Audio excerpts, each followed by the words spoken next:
Olá, sejam todas e todos bem-vindos ao canal Filosofia da Psique. Lembre-se de inscrever-se, clicar em gostei nos conteúdos. Eu sou João Vitor Wrobleski e apresentarei a temática de hoje.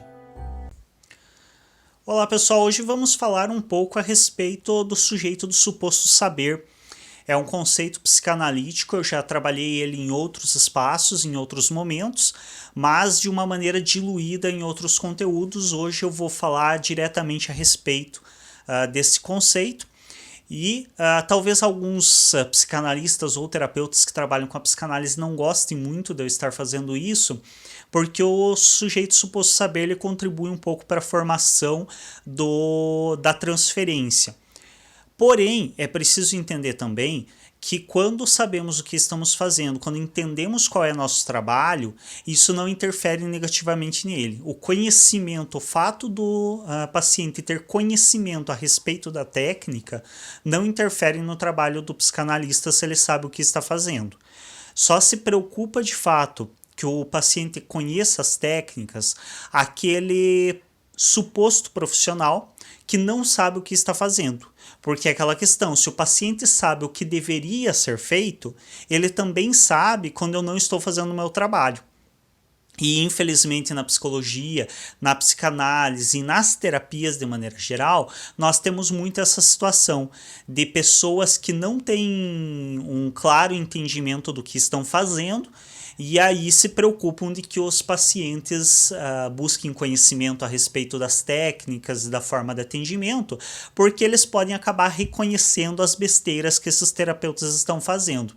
Inclusive fica a dica, se você pergunta para um terapeuta de qual abordagem for, se for psicanalista, for um psicólogo ou um terapeuta de alguma outra abordagem, e você pergunta para ele o que ele está fazendo, você pergunta a respeito da técnica, e ele te responde que não pode te falar a respeito, ou fica dando, digamos, buscando saídas, buscando escape para não falar a respeito disso, é preocupante.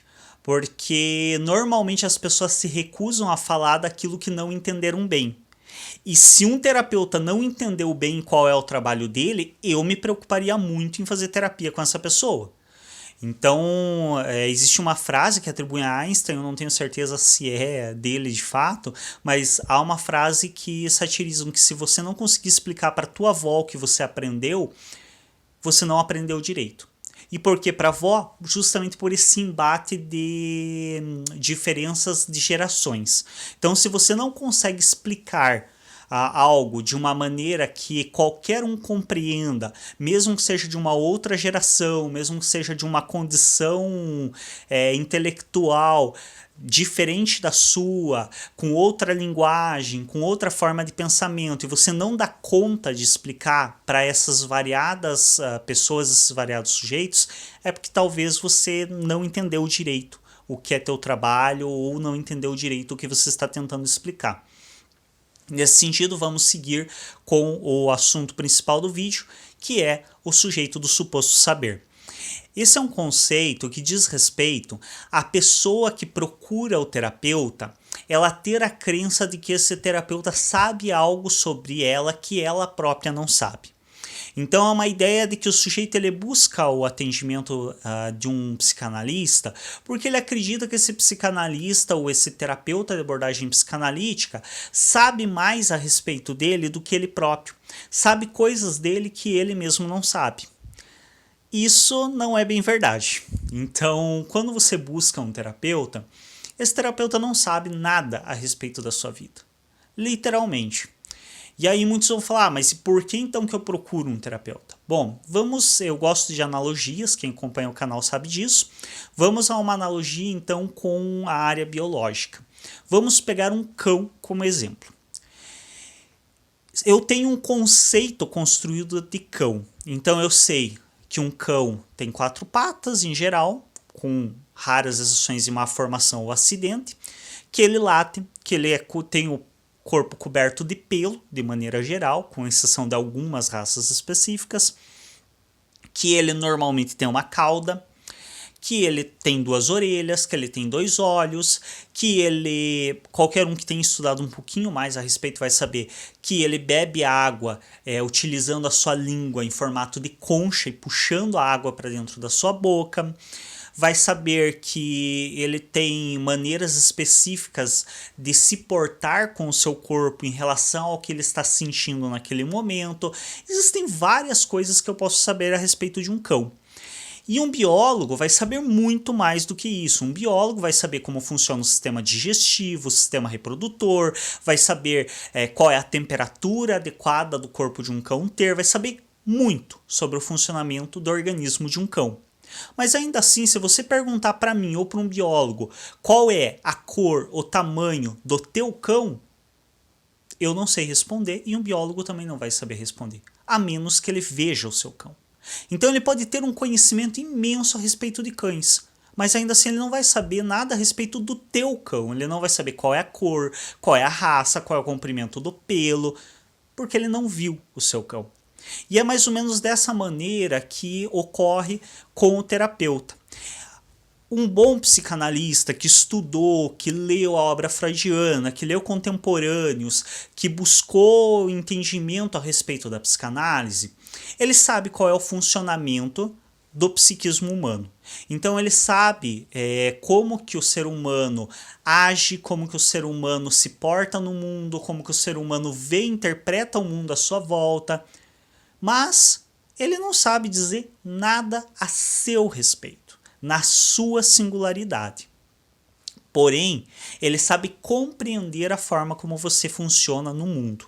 E a partir dessa compreensão e do seu próprio relato, um bom terapeuta vai saber enxergar coisas que você não vê. Por isso que mesmo o sujeito do suposto saber sendo um conceito, sendo um entendimento que o paciente tem errado, porque não há esse saber que o paciente espera encontrar no psicanalista de antemão. Este saber ele pode ser construído. E aí a gente retira de cena o sujeito do suposto saber para entrar com o sujeito do conhecimento, com o sujeito da análise de fato. Então, quando você chega para o teu terapeuta, ele não sabe nada a seu respeito. E se ele age como se soubesse, também é preocupante. Então, qualquer terapeuta que você chegue na terapia, numa primeira sessão, e a pessoa já diga que entendeu como você funciona e que já tem a resposta pronta para você do que você tem que fazer na sua vida, cautela. Possivelmente essa pessoa não faz ideia do que está fazendo. Porque a psicanálise, principalmente, ela entende a singularidade do sujeito e ela entende que cada pessoa age no mundo à sua própria maneira. E ela também entende que eu não posso trazer fórmulas pré-determinadas porque eu não sei como esse sujeito com quem eu estou trabalhando entende o mundo. Eu preciso construir com esse sujeito algo que seja compreensível dentro da visão de mundo dele, especificamente. Para isso, é preciso escutar. Já temos um vídeo no canal sobre a diferença entre ouvir e escutar, recomendo que assistam se ainda não assistiram, que é a partir da escuta legítima, de uma escuta desprovida de preconceito, desprovida de julgamento, que o terapeuta busca compreender quais são as singularidades daquele sujeito, para aí sim conseguir entender mais daquele sujeito do que o próprio sujeito entende, porque isso é possível ser construído ao longo da terapia. De antemão, nenhum terapeuta sabe a respeito do seu paciente mais do que o paciente sabe, porque ele nem conhece aquele sujeito. Mas ao longo do discurso desse sujeito, durante a terapia, o terapeuta consegue reconhecer coisas que escapam a esse sujeito. Eu já usei também como analogia em outro vídeo, em outro momento, a nossa face. Sem um outro, eu não consigo ver a minha face. Eu não consigo ver a cor dos meus olhos, eu não consigo ver o formato do meu nariz, eu não consigo ver o comprimento da minha barba, eu não consigo ver a forma e o formato da minha orelha. Eu não consigo ver tudo isso sem um outro. Seja esse outro representado por um outro ser humano me relatando como ele está me vendo, ou seja, esse outro, um espelho, uma câmera, o meu reflexo na água, o meu reflexo no metal polido, mas eu preciso de um objeto ou de um outro ser vivo, de preferência um outro humano, para que eu consiga me comunicar de maneira mais eficiente com ele, para saber sobre o meu rosto.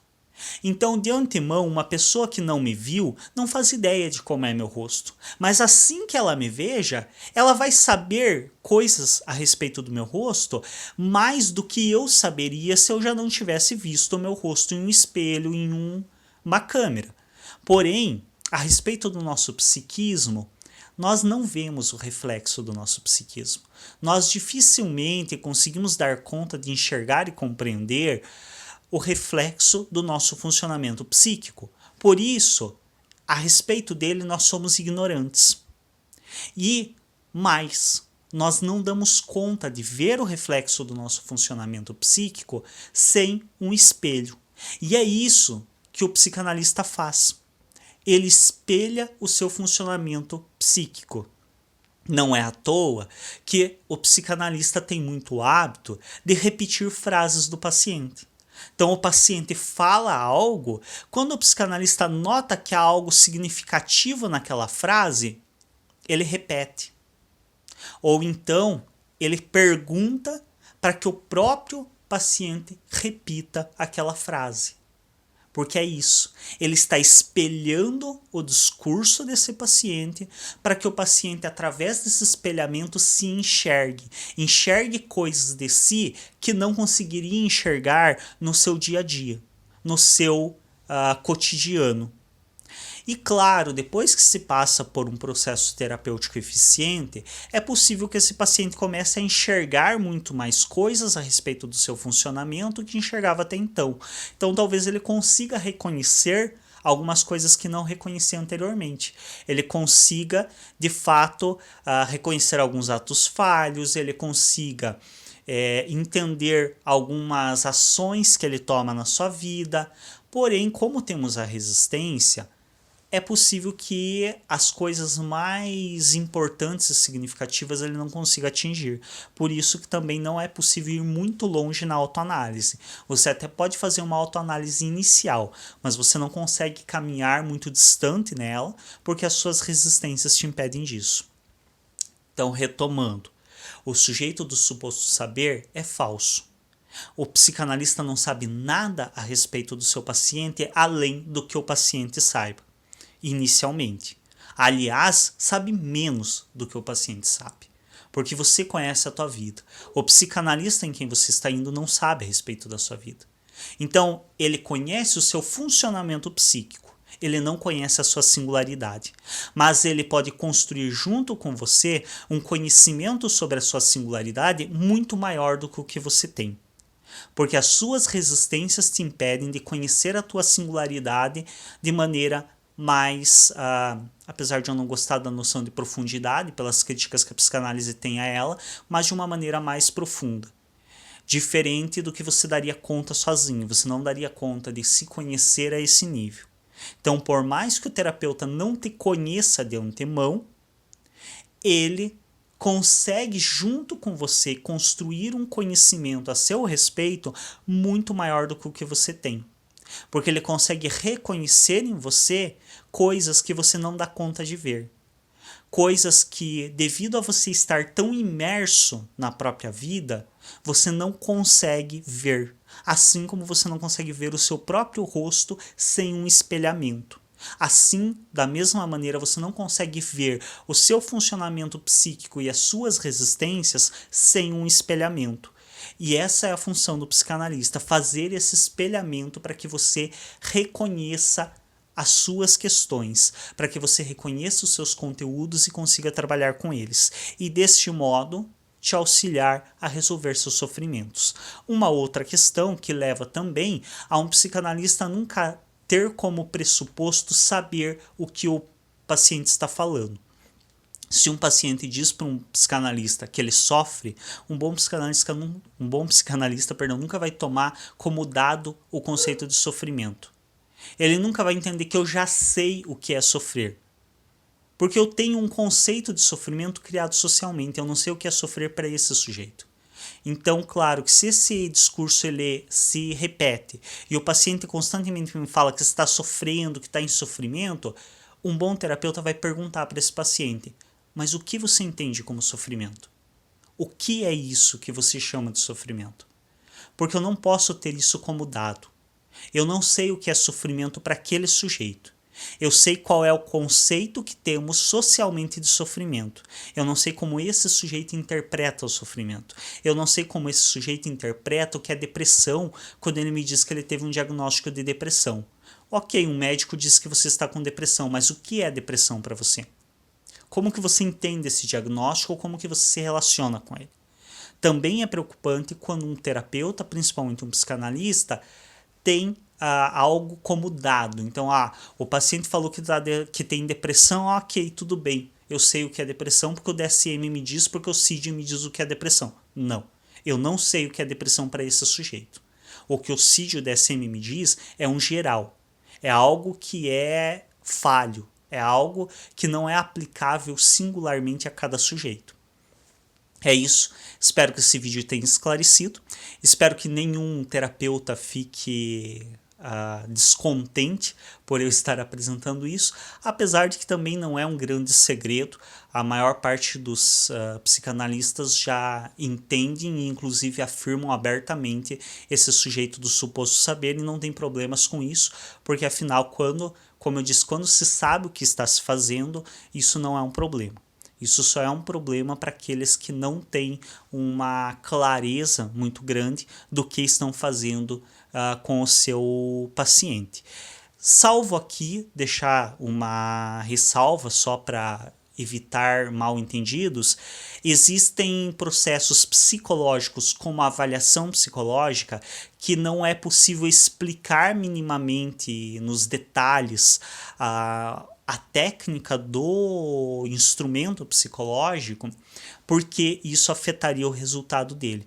Mas, mesmo assim, o psicólogo tem a obrigação de te explicar por que ele está aplicando aquele instrumento em você e qual é a função daquele instrumento. Ele não pode estar te dando detalhes a respeito de como o instrumento atua e funciona, porque isso pode interferir no resultado.